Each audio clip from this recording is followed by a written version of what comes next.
This documentary is about Christianity. You have a lot of people, like Europeans, spreading lies, making statements saying that Christianity was started by Europeans. Okay, my question to them is, before the presence of the Europeans, did we not have gods and spirituality and religion before they came along? What they did was, they took something that was already there and claimed it theirs and said that they made it, just like you see today. You have original and you have an imitation.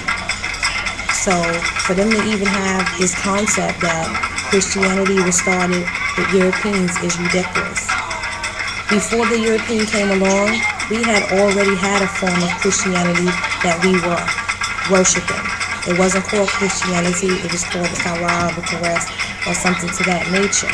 But my point is, why would you believe a people who have lied, stole, steal, killed, deceived to get where they are? I wouldn't believe anything that these people say. Our problem is not that we are stupid, it's not that we're slow, it's that we put our trust in the wrong people. People who don't have our best interests at heart. People who have a legacy of being connivers, thieves. So we have to use our thinking caps. And part of using our thinking caps is being able to seek and find. Being able to seek the truth and find the answers to the truth so that you could put the pieces together.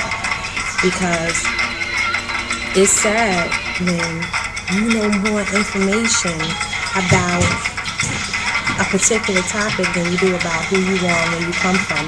And it's sad when somebody else, could tell you more about you than you can about yourself.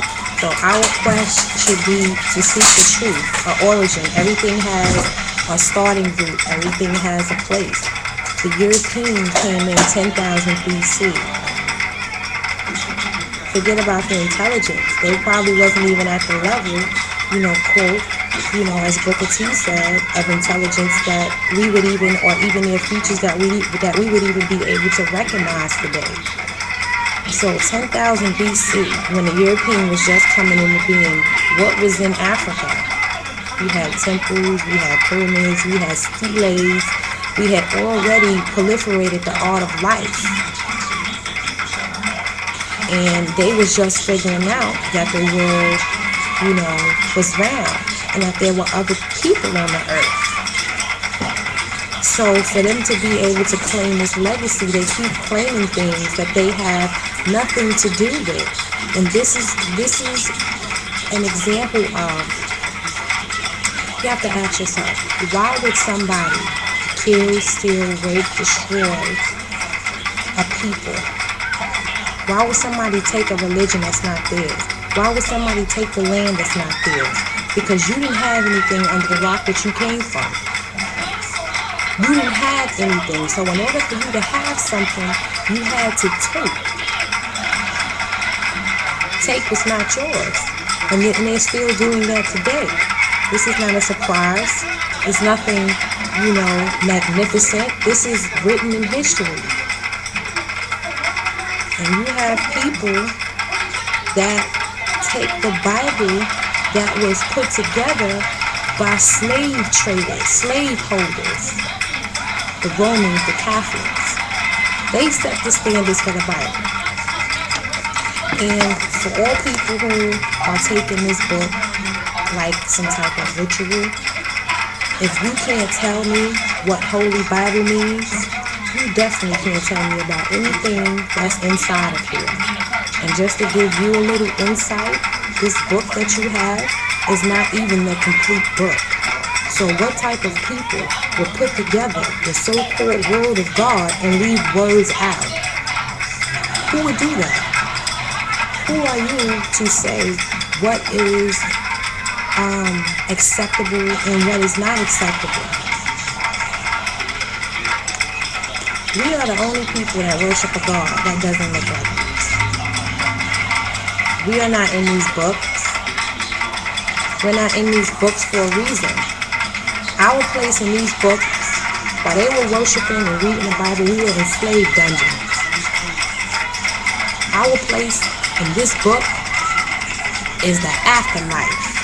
That's what they told the slaves. Oh, you suffer now, you have paradise later. And some people are still going by that. Some people are still living by that. This Bible, these are stories from messengers. Are you a messenger? Are you a messenger of God, of truth, of Allah, of whoever God that you want to believe? Are you a messenger? And you're just like these people who wrote this book. So cool. Now, if you take a look at the Bible and pay attention to what you're reading, you'll find out a whole lot just by the first page. That's why it's important for you to put on your thinking caps. And don't see something just for what it, for what somebody say it is. See it for what it is. See through it. Go far and beyond. Where's the origin? How did it start? Now, if you look at Deuteronomy, the first verse, it says, this book contains the speeches that Moses made while Israel was in the land of Moab, camped near the town of Suk in the desert east of the Jordan River. Now, is this book saying that Moses wrote that? Did it say that Moses wrote Deuteronomy? It says this book contains the speeches that Moses made. So somebody else is narrating for Moses. Somebody else is giving an account of what they witnessed Moses, whatever he did, accomplish, see, whatever. Now, if you take a look at Naima, okay, it says, I am Naima, the son of Akalai, and in this book I'll tell you what I have done. Okay? It says, I am Naima, son of Halakai, and in this book I will tell you what I have done. These are stories that people, messengers, prophets is probably just a more fancier word, wrote. Anybody could write a page in a book, but know what you're reading. Okay? These are messengers, and they're saying, this is what God told me. This is what I witnessed while walking with Moses. This is what occurred. These are history books. This is a history book for you to go back and look back in time to see what these people have witnessed. Now, is this a true story? No. But it has truth in it. There's a book and there's a story that's hundreds and thousands of years older than this book. And it has very similar stories to this book.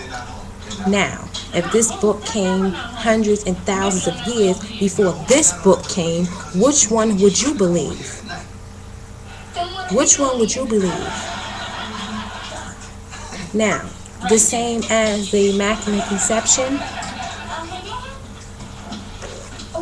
the book that's hundreds and thousands of years old has an Immaculate Conception, except for it's of a Sar and a Set.